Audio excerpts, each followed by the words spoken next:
asalaamaaleykum mbokki Kër Massar asalaamaaleykum mbokki Sénégal tey jii dama amaat mbégte ñëw fii dajeeg yéen ci loo xam ne mooy man li ma gëm ci politique mooy que politique lépp animation la. Politique, c'est le terrain. Politique, c'est les discours. Politique, c'est la conscientisation. Man loolu laa gëm moo tax may wax ni fii chaque corps daaw lañ ko door le centre de gravité politique du Sénégal se déplace vers Kër Massar en termes en tout cas d'animation. Ñun duñ ci des ginnaaw depuis l'année dernière avant donc may door sama kàddu damay nuyu ñi fi teew ñëpp avant may dem ci kilifa yi damay commencer ci yéen parce que on l'oublie souvent politique li ci am solo c'est le militant c'est pas le responsable militant bi moo ci gën a am solo ndax boo ñu jëlee ñun responsable individuellement mënaluñu Ousmane Sonko dara mais bu ñu jëlee yéen ñii ñëpp la population les sympathisants bu ñu leen jëlee rek am dara donc ci yéen tey lay commencer nuyoo bi avant de revenir maintenant ci nuyoo bi ma jël l'exécutif territorial monsieur le maire Mohamed Bilal Diatta. damay taxaw ci moom tuuti Bilal yow seede nga ni musuma def aucun effort musuma laa woo ci dara ne la defal nii wala defal na le mais je sais am na loo xam ne moom ci politique bu ngeen nekkee ci dëgg ñi ne ci dëgg yépp di jàppale Ousmane Sonko ils finissent par se retrouver donc comme il l'a dit moom ñëwul ci man deewuma ci moom mais dëgg ak Ousmane Sonko fokk mu tase lañu bu dee rek dañoo dëggu et je sais que aujourd'hui au niveau du parti PASTEF bu ñuy wax guerrier dëgg des gens sur qui le président Ousmane Sonko compte Bilal mi ci la bokk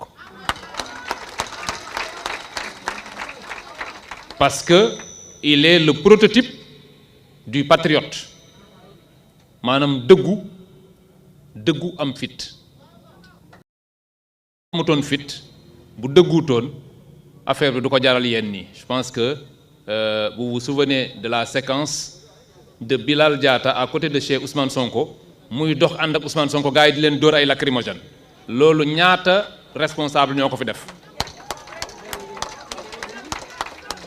donc Bilal je tenais aujourd'hui on est là côte à côte à te rendre un hommage mérité à te dire que lii ñu nekk nii je te disais tout à l'heure que le chemin est encore long mais il est possible dëgg fu mu tegu fu ne nit ñi dañuy sonn rek mais dëgg mooy mujj te ñun ñii ci dëgg lañ nekk su ma paree ci Bilal damay ñëw ci le coordonnateur le doyen Diop doyen Diop vous l'avez dit tout à l'heure je pense que ñun ñi sax dañ lay ñeewantal naan la non il faut que tu fasses le moins d'efforts que possible man xam naa li nekk ci diabète parce que ma mère et mon père en ont souffert mais effort yi ngay def engagement bi da nga cee wane benn pas-pas boo xam ne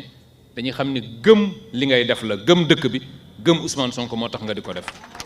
doyen aussi je te rends un hommage mérité pour ce que tu es en train de faire yal na la yàlla may nga gudd fan lool gunge projet bi ba gis keroog li ñuy wut ñun ñii ñépp mooy Ousmane Sonko dugg palais bu ko defee sama genre gi nga xam ne moom moo ñu booleeg politique ñu mën a noppalu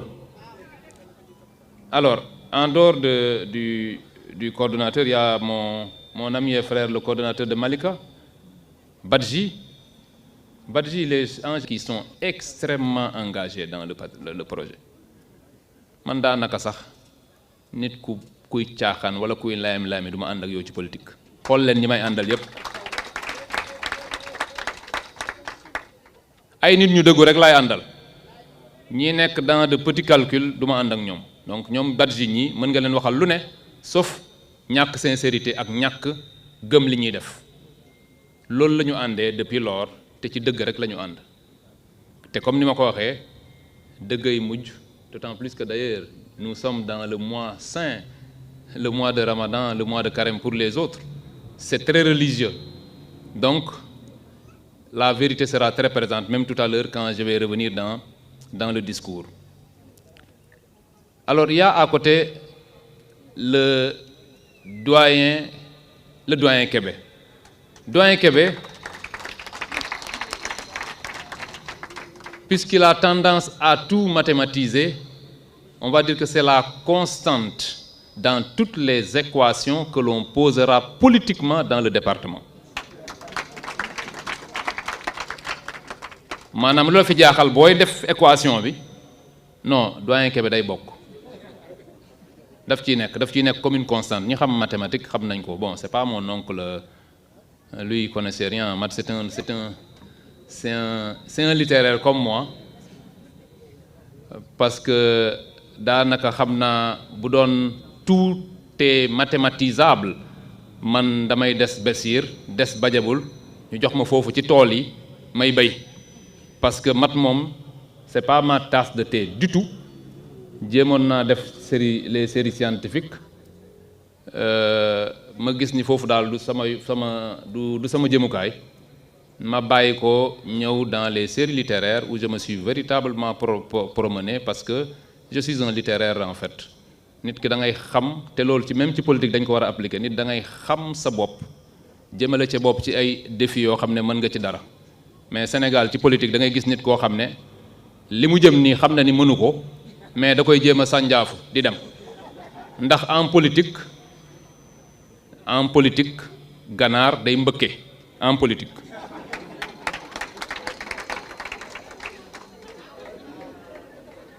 alors su ma paree ci doyen bi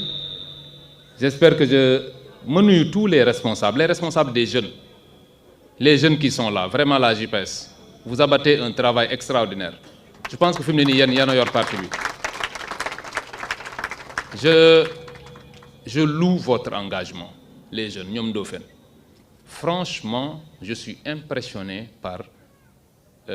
l'engagement dont vous faites montre ça veut dire que le parti PASTEF a de l'avenir parce que ñi ko gëm fi mu nekk nii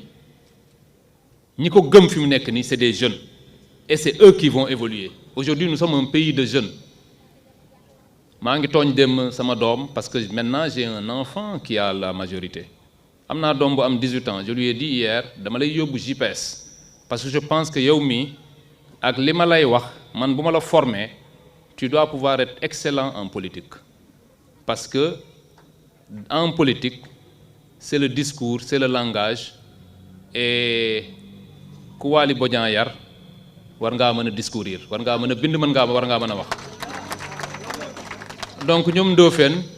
je vous l'enverrai il sera dedans il faut que mu ñëw bokk ci quoi